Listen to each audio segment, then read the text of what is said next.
name is Cliff Perkins. I'm a captain in the U.S. Navy. Well, you know, I was excited and kind of sad because we were getting ready. They were deploying, and I didn't know it was going to be for 9 months. But you know, I had to take my wife. We had a young child. Had to take her back to Ohio to be with her parents. So that was kind of a sad part because we didn't really get a chance to experience California very much. But I was also excited about the ship and the services it was going to do, and also I realized what my responsibility was going to be because I was the only dentist on the ship. I was it.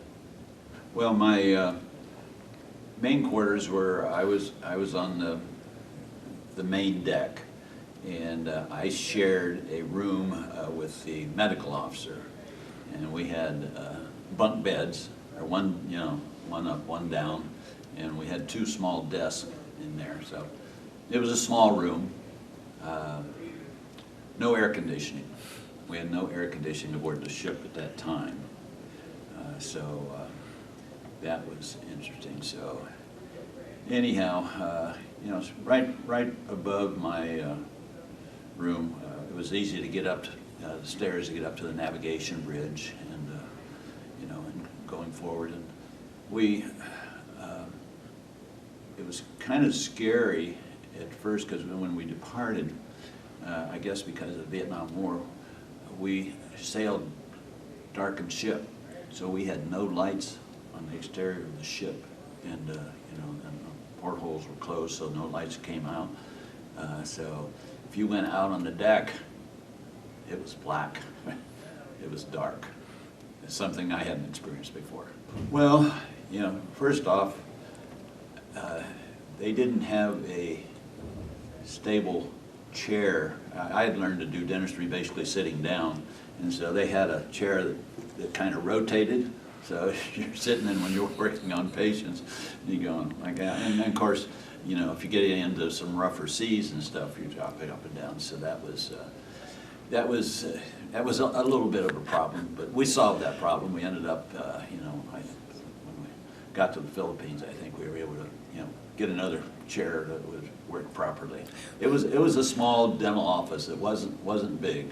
We didn't have a, you know, large space, so that was and no air conditioning in that space either, which created some problems with a lot of the materials we use. If we were using any composites or liners, you know, to protect for the pulp, sometimes it would set up before I could get it in the mouth. So that was a struggle.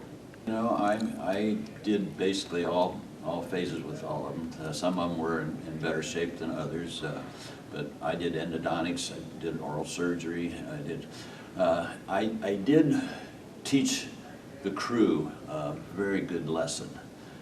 If they came into the office and I could tell they hadn't been doing good dental hygiene, you know, like they had scum on, you know, their teeth and stuff, we painted their teeth and gums with gentian violet.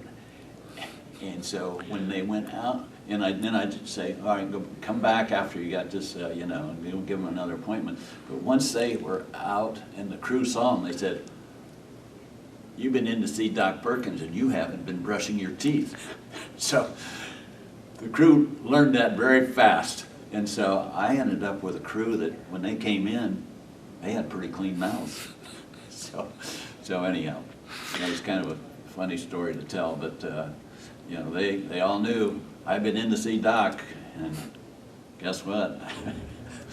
So anyhow, well, of course there was the dental chair, which operated as any normal dental chair, and there was the unit that had the handpiece, you know, and we had a vacuum system, and we had a compressor, you know, that ran the drills and the vacuum, and it had an overhead light, you know, that we could use. And we had basically all of the drills and, you know, all the hand pieces and all the surgical forceps and stuff that we needed to do. I was fortunate that I had really good training in oral surgery at Ohio State and there at Terminal Island.